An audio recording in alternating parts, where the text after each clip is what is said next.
सत्संगत जी प्यार से कहना जी, धन निरंकार जी। सत्संगत जी सुबह की पहली किरण के साथ निरंकार से जुड़ना हमारे पूरे दिन की ऊर्जा को बदल देता है। संत कबीर, श्रीमद् भागवत गीता और महान संतों की वाणियों का निचोड़ यही है कि जो निराकार है वह कहीं बाहर नहीं बल्कि हमारे भीतर ही सांसों के रूप में चल रहा है। यहाँ संतों की वाणियों की 5 नियम बताए जा रहे हैं जिन्हें हर सुबह अपनाना चाहिए। काया मेरी तेरी कोठरी, भीतर तेरा वास, आज का दिन सौंपूं तुझे, रखियो चरणन पास। सत्संग जी इन 5 नियमों को अपनी सुबह का हिस्सा बनाइए। यह किसी मजहब या आडंबर का रास्ता नहीं है बल्कि उस निरंकार सत्ता के साथ एक होकर जीने का सबसे व्यवहारिक विज्ञान है। सत्संग जी पहला है श्वासों का सिमरन। कबीरदास जी कहते हैं, माला श्वास श्वास की, फेरत कहूँ न जाए, कबीर माला काठ की, बहु तेरी जगमाई। ना कछु किया न कर सकूं, ना कछु करने जोग, जो कछु किया सो तुम किया, भया कबीर कबीर। सत्संग जी संत कबीरदास जी का पूरा जीवन और उनका दर्शन किसी बाहरी कर्मकांड, मूर्ति पूजा, कंठी माला या तिलक छापे का खंडन करके सीधे उस निरंकार तत्व को पकड़ने का मार्ग है जो हर इंसान के भीतर धड़क रहा है। सत्संग जी सुबह आँख खुलते ही जब हमारा दिमाग पूरी तरह शांत होता है और बाहरी दुनिया का कोलाहल अभी हमारे भीतर प्रवेश नहीं कर पाया होता है, वही वह दिव्य समय होता है जब हम उस निरंकार सत्ता के साथ सीधे तार जोड़ सकते हैं। सत्संग जी आध्यात्मिक जगत में सुमिरन या स्मरण शब्द का अर्थ लोग अक्सर किसी नाम को बार बार जीभ से रटने से लगा लेते हैं। लोग राम राम, अल्लाह अल्लाह या ओम ओम की रट लगाते हैं, लेकिन कबीर साहब इस जीभ के रटने को बहुत प्राथमिकता और अधूरा मानते हैं। वे कहते हैं, कबीर जीभ से जो रटे सो तो सुमिरन नाही, बिना श्वास के जो रटे सोई सुमिरन माही। सत्संग जी हमारे हाथ में माला घूम रही होती है और दिमाग बाजार में, परिवार की चिंताओं में या दुश्मनों के विचारों में भटक रहा होता है। कबीर ऐसी माला को काठ की माला कहते हैं जो केवल एक शारीरिक व्यायाम है, आंतरिक रूपांतरण नहीं। इसके विपरीत सांसों की माला एक ऐसी अदृश्य और प्राकृतिक माला है जिसे उस निरंकार परमात्मा ने हमारे जन्म के समय ही हमारे गले में पहना दिया। इस माला में 24 घंटे में लगभग 21,600 सांसों के मन के अपने आप फिरते रहते हैं। जब हम सो रहे होते हैं तब भी यह माला चल रही होती है। कबीर कहते हैं कि इस प्राकृतिक माला के प्रति जागरूक हो जाना ही असली जाप है, अर्थात ऐसा जाप जिसे बिना जीभ हिलाए, बिना किसी प्रयास के किया जाता है। ईश्वर या निराकार सत्ता कोई ऐसी वस्तु नहीं है जो आसमान में किसी सिंहासन पर बैठी है, वह अनाम और अरूप है। तो फिर उस निरंकार को कैसे पकड़ा जाए? कबीर जी इसका सबसे व्यवहारिक रास्ता बताते हैं, श्वास। श्वास ही वह पुल है जो हमारी दृश्य काया को उस अदृश्य निरंकार चेतना से जोड़ता है। जब तक सांस चल रही है तब तक यह शरीर जीवित है और उसमें चेतना का वास है। जैसे ही सांस रुकी यह काया मिट्टी हो जाती है। इसलिए सुबह उठते ही सबसे पहले उस पुल पर खड़े होना है जो हमें सीधे परमात्मा से जोड़ता है। सत्संग जी जब हम सुबह सोकर उठते हैं तो कई बार हमारे भीतर एक अनजाना डर, कल की चिंताएं या आज के काम का दबाव अचानक सक्रिय हो जाता है। विज्ञान की भाषा में इसे कॉर्टिसोल अवेकनिंग रिस्पॉन्स कहते हैं, जो तनाव का हार्मोन है। हमारी सांसें हमारे नर्वस सिस्टम के 2 मुख्य हिस्सों को नियंत्रित करती हैं। पहला है सिंपैथेटिक नर्वस सिस्टम, यह हमें तनाव, डर और उत्तेजना देता है। दूसरा है पैरासिम्पैथेटिक नर्वस सिस्टम, यह हमें शांति, सुकून और स्थिरता देता है। जब हम सुबह बिस्तर पर बैठकर अपनी आती जाती सांसों को केवल देखते हैं बिना उन्हें बदले या रोके, तो हमारी सांसें अपने आप गहरी और धीमी होने लगती है। लंबी और गहरी सांस सीधे हमारे वेगस नर्व को सक्रिय कर देती है। वेगस नर्व हमारे दिमाग को संदेश भेजती है कि सब कुछ सुरक्षित है, शांत हो जाओ। इसके परिणाम स्वरूप हृदय गति स्थिर होती है, रक्तचाप सामान्य होता है और मस्तिष्क में अल्फा तरंगें पैदा होती हैं जो एकाग्रता और गहरी शांति की सूचक है। सुबह के समय हमारा अवचेतन मन पूरी तरह खुला होता है। उस समय हम जो भी विचार या अभ्यास अपने भीतर डालते हैं वह हमारे मस्तिष्क के न्यूरोनल पाथवेज को बहुत गहराई से प्रभावित करता है। सुबह सुबह श्वासों का सिमरन हमारे मस्तिष्क का प्रीफ्रंटल कॉर्टेक्स मजबूत होता है जो निर्णय लेने, भावनाओं को नियंत्रित करने और ध्यान केंद्रित करने के लिए जिम्मेदार है। वही डर और गुस्सा पैदा करने वाला हिस्सा एमिगडाला शांत हो जाता है। सत्संग जी जैसे ही सुबह आपकी आंखें खुलें तुरंत बिस्तर से नीचे पैर न रखें, न ही तुरंत अपना मोबाइल फोन उठाकर नोटिफिकेशन देखना शुरू करें। मोबाइल देखना सुबह सुबह दिमाग में विचारों का कबाड़ भरने जैसा है। आंख खुलते ही मन में अभाव लाएं कि मैं जाग चुका हूँ और मैं जीवित हूँ। सत्संग जी बिस्तर पर ही सुखासन में बैठ जाएं। यदि पीठ में दर्द हो या रीढ़ की हड्डी सीधी न रह सके तो तकिए का सहारा ले लें या बिस्तर पर ही पीठ के बल सीधे लेट जाएं। अपने दोनों हाथों को गोद में ढीला छोड़ दें। गर्दन और कंधों को बिल्कुल तनाव मुक्त कर लें। आंख धीरे से बंद करें। अब अपना पूरा ध्यान अपनी नाक के नथुनों पर ले आएं। जब सांस भीतर जा रही हो तो महसूस करें कि नाक के अग्रभाग पर हवा का ठंडा स्पर्श हो रहा है। जब सांस बाहर आ रही हो तो महसूस करें कि हवा थोड़ी गर्म होकर बाहर निकल रही है। पहली 5 श्वासों में केवल इस स्पर्श को महसूस करें। अगली 5 श्वासों में मन ही मन उस निरंकार सत्ता के प्रति गहरी कृतज्ञता व्यक्त करें कि हे निराकार, यह श्वास आपकी दी हुई अमानत है, मैं इसके प्रति जाग रहा हूँ। सत्संग जी, सांस को लंबा या छोटा करने की कोशिश न करें। जैसी भी सांस आ रही है, चाहे वह उथली हो, गहरी हो, तेज हो या धीमी हो, उसे वैसे ही स्वीकार करें। आप सिर्फ एक चौकीदार या साक्षी हैं जो दरवाजे पर खड़ा होकर आने जाने वाले मेहमानों को देख रहे हैं। सांस भीतर गई, मन ने जाना कि सांस भीतर गई। सांस बाहर आई, मन ने जाना कि सांस बाहर आई। इस 10 मिनट के अभ्यास के दौरान यह बिल्कुल स्वाभाविक है कि आपका मन सांसों को छोड़कर कल की किसी बात में या आज की किसी चिंता में भटक जाएगा। जब भी आपको होश आए कि अरे मैं तो विचारों में खो गया था, तो खुद को डांटे नहीं, न ही निराश हो, बस मुस्कुराएं और बहुत ही कोमलता से अपने ध्यान को वापस अपनी सांसों की आवाजाही पर ले आएं। कबीर साहब कहते हैं कि भटकना मन का स्वभाव है और वापस आना साधक का स्वभाव है। सत्संग जी, संतों का जीवन स्वयं में खुली किताब होता है। वे जो उपदेश देते हैं पहले उसे अपने जीवन के यथार्थ में जीते हैं। एक बार काशी के राजा वीर सिंह कबीर साहब की ख्याति सुनकर उनके दर्शन के लिए आए। राजा को लगा कि कबीर साहब 24 घंटे राम राम का जाप करते होंगे। जब राजा कबीर की कुटिया पर पहुंचे तो कबीर अपनी करघा अर्थात कपड़ा बुनने की मशीन पर बैठकर कपड़ा बुन रहे थे। कबीर के मुंह से कोई आवाज नहीं निकल रही थी, वे बिल्कुल शांत थे। राजा ने कुछ देर देखने के बाद पूछा, लोकाचार्य कबीर साहब, मैंने सुना है कि आप बहुत बड़े राम भक्त हैं और हर समय ईश्वर के सिमरन में लीन रहते हैं, लेकिन मैं देख रहा हूँ कि आप तो चुपचाप कपड़ा बुन रहे हैं, आपकी जीभ तो हिल ही नहीं रही। क्या आप सुमिरन करना भूल गए हैं? कबीर साहब मुस्कुराए। उन्होंने राजा का हाथ पकड़ा और अपनी छाती पर रख दिया। राजा ने जैसे ही कबीर की छाती पर हाथ रखा, वह दंग रह गया। कबीर की धड़कनों और उनकी हर आती जाती सांस के भीतर से एक गहरी गूंज सुनाई दे रही थी, जैसे कोई अदृश्य सितार बज रहा हो। कबीर साहब ने कहा, राजन, जीभ से नाम लेना तो दुनिया को दिखाने के लिए है, मेरा राम तो मेरी सांसों के ताने बाने में समा गया है। जब मैं कपड़ा बुनने के लिए धागा आगे खींचता हूँ तो सांस बाहर जाती है, जब पीछे खींचता हूँ तो सांस भीतर आती है। मेरा काम ही मेरा सुमिरन बन गया है। सत्संग जी, सुबह उठकर सांसों का सिमरन करने का मतलब यह नहीं है कि हम दिन भर आंख बंद करके बैठे रहें। इसका मतलब है कि सुबह खुद को सांसों से ऐसा जोड़ लेना है कि दिन भर काम करते हुए भी भीतर उस निरंकार की याद बनी रहे। सत्संग जी, महात्मा बुद्ध के दर्शन में सांसों के इस विज्ञान को आनापानसति कहा गया है। आना यानी सांस का आना, अपान यानी सांस का जाना और सति यानी सजगता। बुद्ध का प्रिय शिष्य आनंद 24 घंटे बुद्ध के साथ रहता था। एक दिन आनंद ने बुद्ध से पूछा, आप दिन भर में हजारों लोगों से मिलते हैं, प्रवचन देते हैं, मीलों पैदल चलते हैं, लेकिन आपके चेहरे पर कभी थकान नहीं दिखती, आपकी ऊर्जा कभी कम नहीं होती।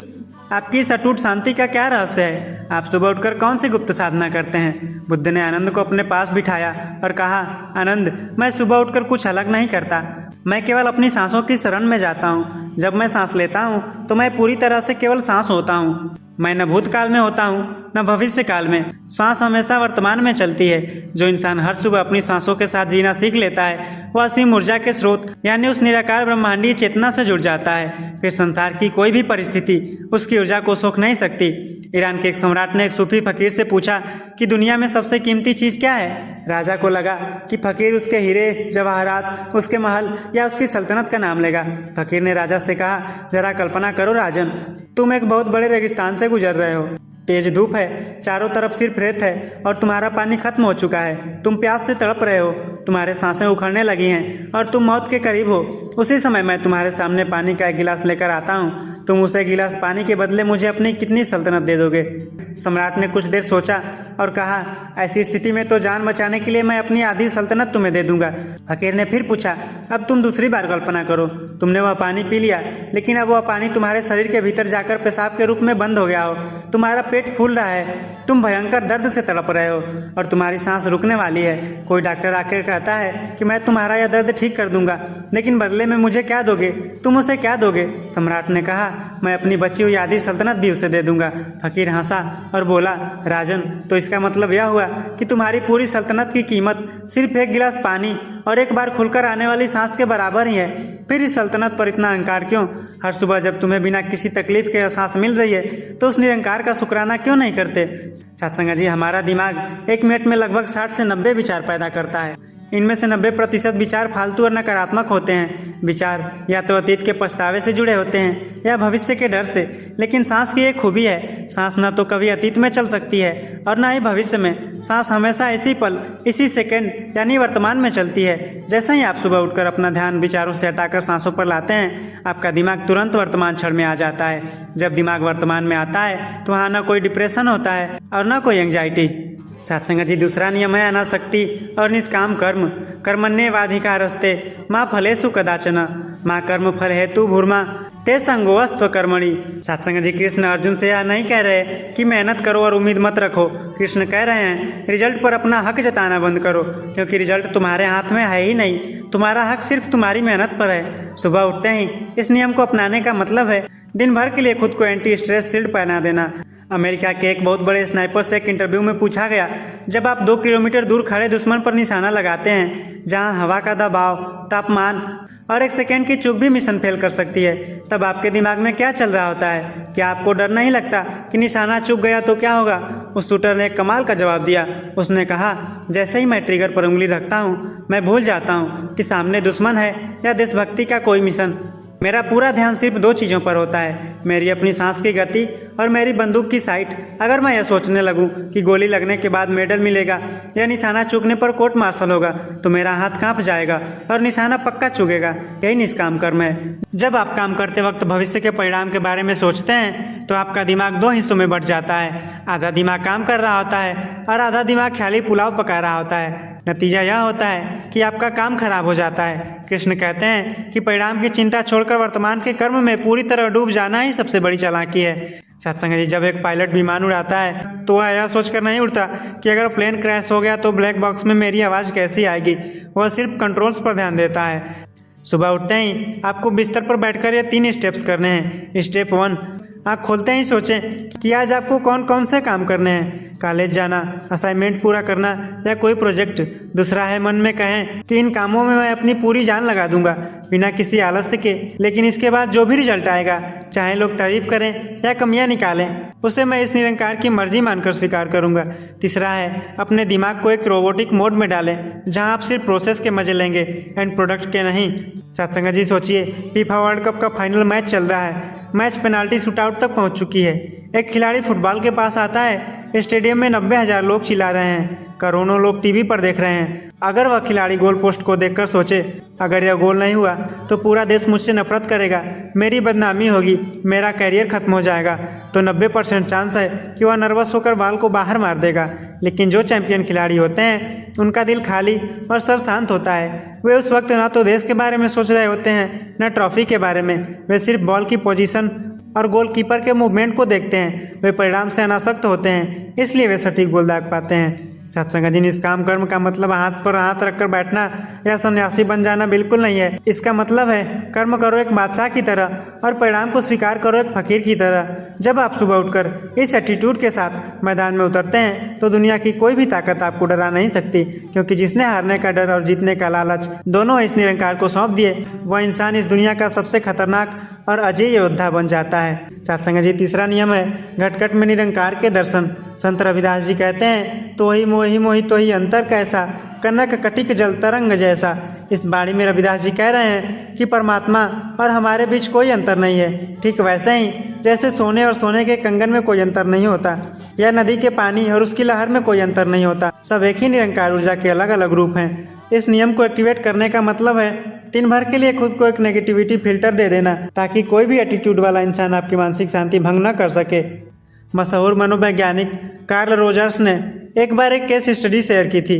एक बहुत बड़ा और अमीर बिजनेसमैन था जो अपने गुस्से और अहंकार के लिए बदनाम था। वह जहाँ जाता लोगों पर चिल्लाता था। एक दिन वह एक 5 स्टार होटल में गया और वहाँ के एक वेटर पर सिर्फ इसलिए बुरी तरह भड़क गया क्योंकि सूप थोड़ा सा ठंडा था। उसने वेटर को नौकरी से निकलवाने तक की धमकी दे दी। वेटर ने बहुत शांत होकर हाथ जोड़ा और मुस्कुरा कर कहा, सर सूप अभी बदल कर लाता हूँ। मुझे खेद है कि आपकी सुबह खराब हुई, पर मुझे लगता है कि आज सुबह दफ्तर में आपका दिन बहुत तनावपूर्ण रहा है। आप प्लीज रिलैक्स कीजिए। वो बिजनेसमैन सन्न रह गया। उसका गुस्सा तुरंत गायब हो गया क्योंकि वेटर ने उसके गुस्से को देखने के बजाय उसके भीतर छिपे तनाव और इंसान को देख लिया। सत्संग जी, जब सुबह उठकर आप यह नियम तय कर लेते हैं कि मुझे हर घट में उस निरंकार को देखना है, तो आपके भीतर से रिएक्ट करने की बीमारी खत्म हो जाती है। दिन भर में अगर कोई सड़क पर आपको कट मारे या कोई कलीग आपसे बदतमीजी करे तो आप यह समझ जाते हैं कि यह इंसान अंदर से खुद दुखी या बीमार है, इसलिए ऐसा व्यवहार कर रहा है। आप उसके अहंकार से नहीं टकराते, बल्कि एक साक्षी की तरह उसके भीतर छिपे निरंकार को देखकर शांत रह जाते हैं। स्वामी विवेकानंद अक्सर वेदांत और निरंकार को समझाने के लिए सुनार की दुकान का एक बहुत ही विजुअल उदाहरण देते थे। सोचो, एक सुनार की दुकान में सोने के 2 खिलौने रखे हैं। एक खिलौना दहाड़ते हुए खूंखार शेर का है और दूसरा एक छोटे से चूहे का है। एक छोटा बच्चा शेर को देखकर डर सकता है और चूहे को देखकर हंस सकता है। बच्चा उनके रूप के धोखे में आ जाता है, लेकिन एक समझदार वयस्क या खुद वह सुनार जानता है कि अगर दोनों खिलौनों को भट्टी में डाल दिए जाए तो शेर भी पिघलकर 50 ग्राम सोना बनेगा और चूहा भी पिघलकर 50 ग्राम सोना ही बनेगा। सोने के रेट में कोई फर्क नहीं आएगा। ठीक यही बात संत रविदास जी समझा रहे हैं। यह दुनिया एक बहुत बड़ा नाटक है, जहाँ कोई राजा का रोल कर रहा है तो कोई रंग का, कोई शेर बना घूम रहा है तो कोई चूहा, लेकिन इन सब रूपों के पीछे जो मूल धातु है वह वही एक निरंकार चेतना है। सत्संग जी, चौथा नियम है कृतज्ञता और शुक्राना। जो मिला है उसका शुक्राना, जो नहीं मिला उसका संतोष। शिकायतों में जिए जो बंदा, उसकी जिंदगी है एक दोष। सत्संग जी, संतों के जीवन की कहानियों को पढ़ेंगे तो देखेंगे कि उनके पास भौतिक चीजें बहुत कम थी, लेकिन वे राजाओं से भी ज्यादा खुश और तृप्त थे, क्योंकि उनका पूरा ध्यान इस बात पर नहीं था कि उनके पास क्या नहीं है, बल्कि इस बात पर था कि उस निरंकार ने उन्हें क्या क्या दिया है। सत्संग जी, सुबह उठते हैं इस नियम को एक्टिवेट करने का मतलब है अपने दिमाग को पॉजिटिविटी मैग्नेट बना देना। सोचिए, आप सुबह उठते हैं और अपना गूगल पे या कोई डिजिटल वॉलेट खोलते हैं।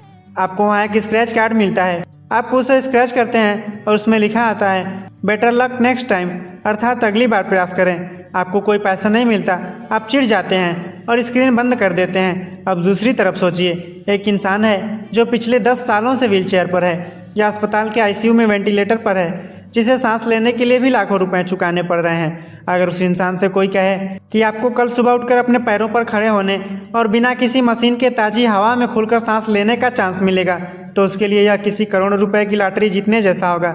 सत्संग जी, यहाँ संतों का मनोविज्ञान कहता है कि हर सुबह जब हमारी आँख खुलती है तो यह निरंकार हमें बेटर लक नेक्स्ट टाइम का स्क्रैच कार्ड नहीं देता, बल्कि साक्षात जिंदगी की एक नई लॉटरी हमारे हाथ में थमा देता है। इस दुनिया में कल रात लाखों लोग सोए जो आज सुबह की धूप नहीं देख पाए, उनका टिकट कट गया, लेकिन आप और मैं आज जिंदा उठे हैं। सुबह उठते ही जो इंसान शिकायतों का रोना रोने लगता है, यार कॉलेज जाना है, लाइफ में बहुत स्ट्रगल है, पैसे नहीं हैं, वो उस करोड़ों की लॉटरी को लात मार रहा होता है। सुबह उठते ही पहला शब्द दिल से निकलना चाहिए, थैंक यू कि मैं आज जीवित हूँ, स्वस्थ हूँ और देखने सुनने के लिए मेरी आंखें और कान सलामत है। सत्संग जी, बगदाद के एक बहुत बड़े सूफी संत हुए हजरत जुनैद। वे अपने शिष्यों के साथ एक बार लंबी यात्रा पर थे।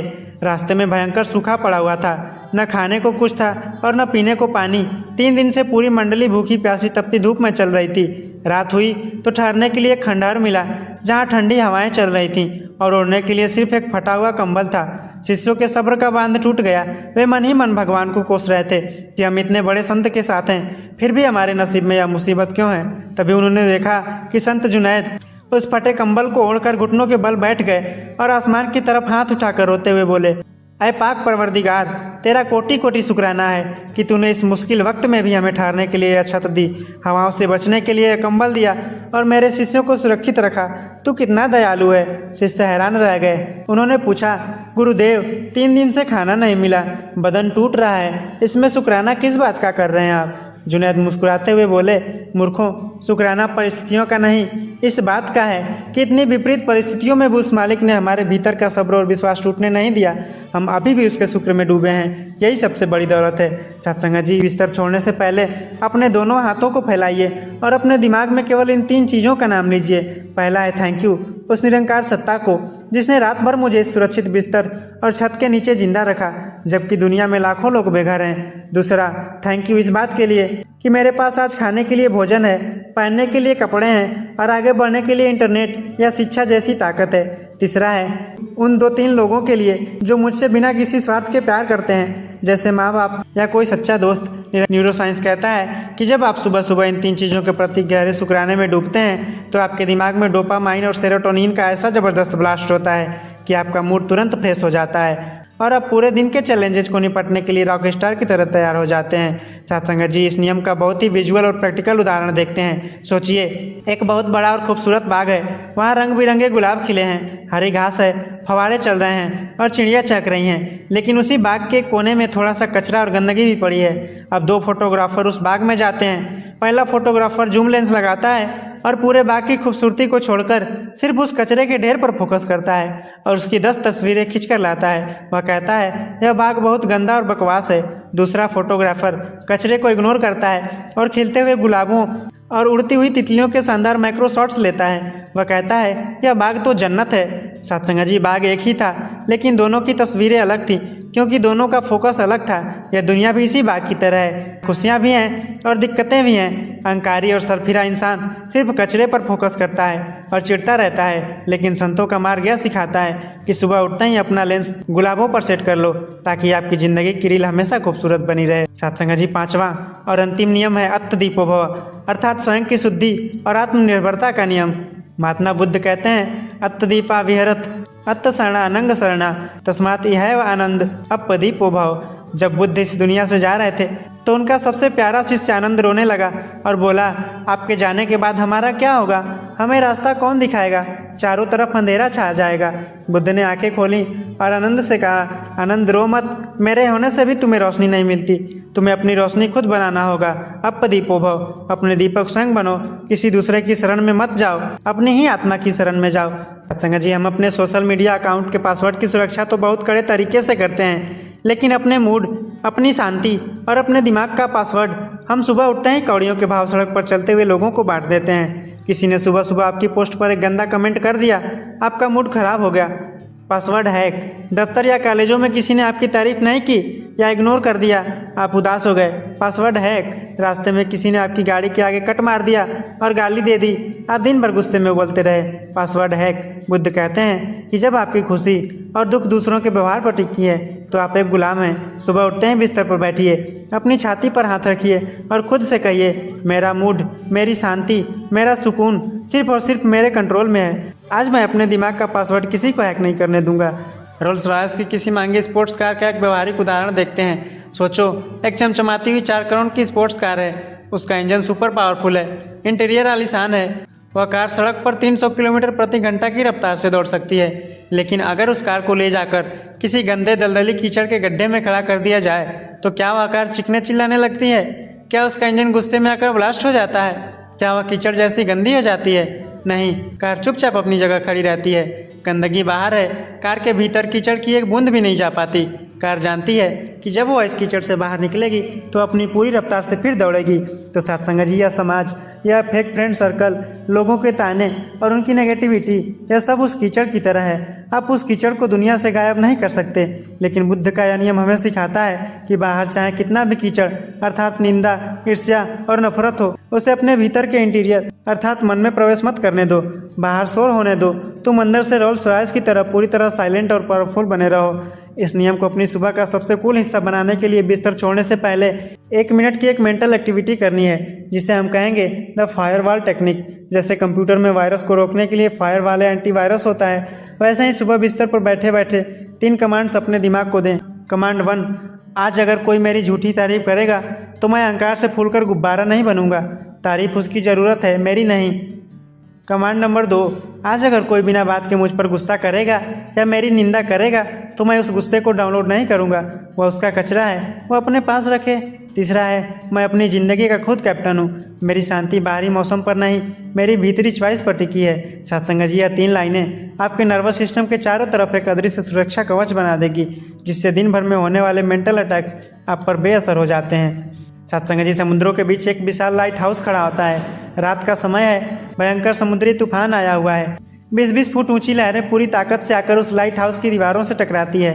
काले बादल गरज रहे हैं, बिजलियां कड़क रही हैं। क्या वह लाइट हाउस उन लहरों से डरकर अपनी जगह से हिल जाता है? क्या वह अपनी रोशनी देना बंद कर देता है? नहीं, लहरें आती हैं, टकराती हैं, खुद टूटती हैं और वापस समुद्र में मिल जाती हैं। लाइट हाउस अपनी जगह चट्टान की तरह अडिग खड़ा रहता है और अपनी रोशनी से भटकते हुए जहाज़ों को रास्ता दिखाता रहता है। सत्संग जी, जिस इंसान ने सुबह उठकर बुद्ध के अपदीपो भाव के नियम को समझ लिया, वह समाज में उस लाइट हाउस की तरह बन जाता है। परिस्थितियाँ कितनी भी डरावनी हो, लोग कितना भी विरोध करें, वह अपनी भीतर रोशनी को कभी बुझने नहीं देता। तो सत्संग जी, आज के इस विचार की गंगा को अपने दिल की तिजोरी में हमेशा के लिए लॉक कर लीजिए। जब तक आप अपनी खुशियों का रिमोट कंट्रोल दुनिया के हैकरों के हाथ में देते रहेंगे, तब तक आप दूसरों के इशारों पर नाचने वाले एक रोबोट बने रहेंगे और जिंदगी आपको बोरिंग लगती रहेगी। लेकिन जिस दिन आप सुबह उठकर कबीर, कृष्ण, रविदास और बुद्ध की इस त्रिवेणी को ओढ़कर अपने भीतर के लाइट हाउस को जगा लेंगे, उस दिन दुनिया की बड़ी से बड़ी आंधी भी आपका एक बाल भी बांका नहीं कर पाएगी। सत्संग जी याद रखिए, चाहे दिया मिट्टी का हो या सोने का, उसका असली कीमत उसकी बॉडी से नहीं बल्कि उसके भीतर जलने वाली लौ से होती है। अपनी लौ को जगाइए और पूरी सजगता के साथ जिए। सत्संग जी प्यार से कहना जी। धन्य निरंकार जी।